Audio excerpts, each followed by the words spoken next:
Khairatabad RTO కార్యాలయం ఎదుట Telangana tours and travels bus owners association ఆధ్వర్యంలో ప్రైవేట్ ఆపరేటర్లు బుధవారం ధర్నా నిర్వహించారు. సింగిల్ డిస్ట్రిక్ట్ పర్మిట్లు, జీవో 16 రద్దు, గ్రీన్ ట్యాక్స్ తగ్గింపు వంటి 6 ప్రధాన డిమాండ్లతో అసోసియేషన్ అధ్యక్షులు, ఇతర నాయకులు ఈ దిగ్బంధంలో పాల్గొని ప్రభుత్వ వైఖరిని తీవ్రంగా తప్పుపట్టారు. అనంతరం మంత్రి జూపల్లి కృష్ణారావుని కలిసి వినతిపత్రం అందజేశారు. మాకు బండ్లు 2 బండ్లు 3 బండ్లు ఉన్నోళ్ళం మేము. మాకు ఆ పర్మిట్ తీసేస్తే, ఆ టీపీ తీసేస్తే మేము చాలా ఇబ్బంది పడతాం. ఎందుకంటే 1600 ట్యాక్సీ కట్టి మేము 3 నెలలు మొత్తం బండ్లు తిరగవు, మా కంపెనీకి తిరగవు. కాబట్టి పెళ్లి కిరాయి ఉంటేనే మా బండ్లు వాడుకుంటారు. కాబట్టి నెలకు మా అంటే 4 కిరాయిలు 5 కిరాయిలు కొట్టేటోళ్ళం మేము. మా అంటే 10 కిరాయిలు. ఒకవేళ సౌత్ పోయినా ఏది పోయినా టీపీ వేసుకొని పోయేవాళ్ళం. తెలంగాణలో ఎన్నో పికప్ ఉంటుంది, కుక్కడపల్లె పికప్ ఉంటుంది, బండి ఉప్పల్లో ఉంటుంది. మేము టీపీ వినా సింగిల్ డిస్ట్రిక్ట్ ట్యాక్సీ కట్టి టీపీ మీద మేము కుక్కడపల్లి పోయి పికప్ చేసుకొని మేము యాత్రలు పోయేటోళ్ళం.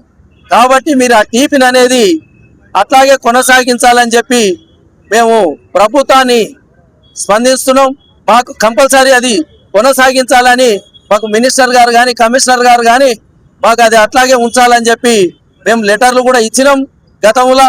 ఇప్పుడు కూడా లెటర్ ఇస్తున్నాం. మాకు దాని మాటకం మేము లేకుండా చేస్తా అంటే మాటకం మేము ఒప్పుకునే సమస్య లేదు. మేము ఒప్పుకోమని చెప్పి కూడా మీకు తెలియజేస్తున్నాం.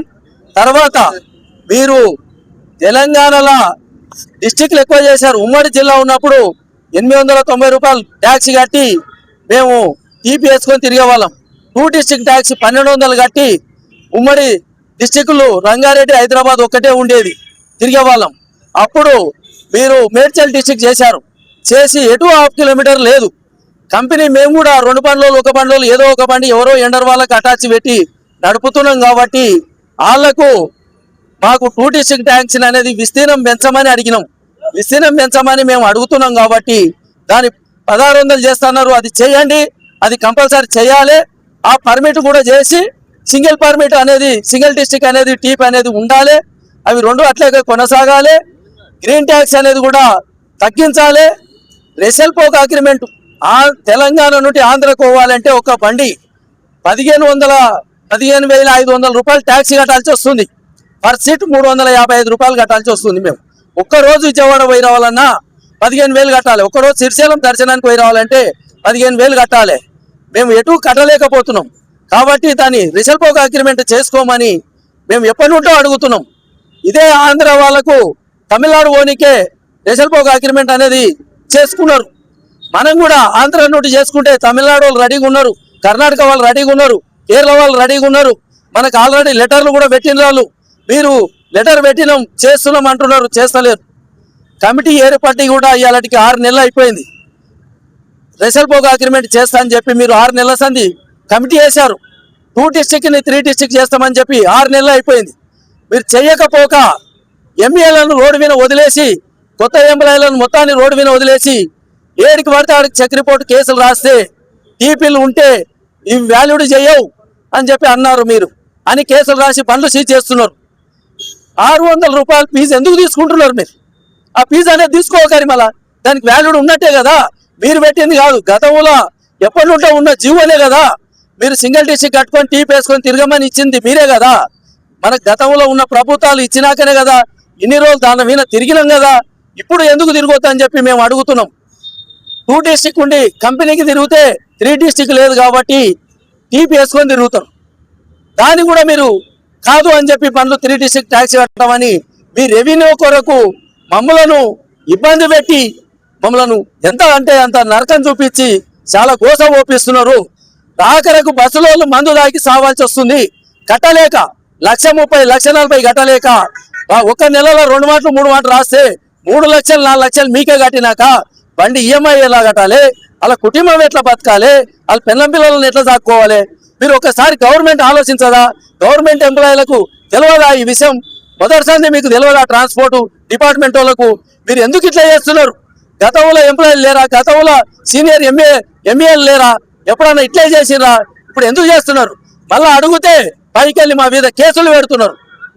కేసులు వద్దు, ఏమొద్దు, ఇడికి రండి మాట్లాడదామని చెప్పి పిలిపించుకొని పేపర్ లిస్టు తీసుకొని లిస్టు ప్రకారం మమ్మల్ని కేసులు పెడుతున్నారు. పెట్టండి, ఎన్ని కేసులు పెడతారో పెట్టండి. మేము న్యాయంగా అడుగుతున్నాం, మిమ్మల్ని తిట్టట్లేదు, మేము రాంగ్ రూట్లో మాట్లాడట్లేదు. గతంలో ఏ విధంగా 2 డిస్ట్రిక్ట్ ట్యాక్సీ కట్టి టీపీ వేసుకొని తిరిగినామో అట్లా తిరుగుతున్నాం, సింగిల్ డిస్ట్రిక్ట్ ట్యాక్సీ కట్టి టీపీ తిరుగుతున్నామో అట్లా తిరుగుతున్నాం. మీరు 1 రౌండ్ 1 ట్రిప్ అంటే మీరు చెక్ చేసినాక నెక్స్ట్ టైం టీపీ తిరిగితే అది కేసు రాయాలి. మీరు ఫస్ట్ టీపీ చెక్ చేయలేదు, చెక్ చేయకుండా మీరు ఆడ తిరిగినరు ఈడ తిరిగినరు, మేము సీసీ పిటప్ తెస్తాం అవి తెస్తాం. నువ్వు తెచ్చినవా రాసేటప్పుడు తెచ్చినాక రాయి, తెగక ముందుకే నువ్వు బండి రాసి నేను తెస్తా అని చెప్పి రాసడం కరెక్టా? ఇది ఎంప్లాయీలను తీసుకున్నావు స్టేట్మెంటు, డ్రైవర్ని స్టేట్మెంట్ తీసుకున్నావు అంటే డ్రైవరు స్టేట్మెంట్ చెల్తుందా? ఎట్లా చెల్తుంది? ఇప్పుడు మీరు తప్పు చేయకుండానే డ్యూటీలు చేస్తున్నారు. ఎవరు కూడా ఎలాంటి ఇబ్బందులు పెట్టొద్దు మాకు. మీరు చేసిన దాకా ఈ చెక్ రిపోర్ట్లు ఆపాలి. మీరు ట్యాక్సీలు కట్టుకుంటాం, మేము ఏదైతే ఉందో దాన్ని 2 డిస్ట్రిక్ట్ చేయండి, చేసినాక మేము కట్టుకుంటాం. అప్పటిదాకా కేసులు రాయొద్దని చెప్పి మేము ఇంతమంది రోడ్ ఎక్కాల్సి వస్తుంది.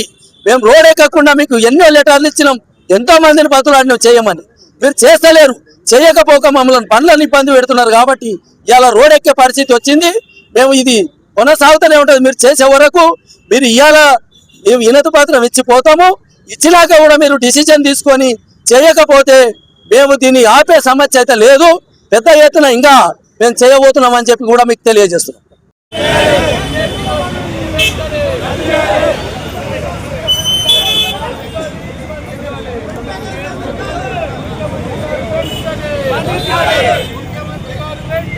అందించాలి.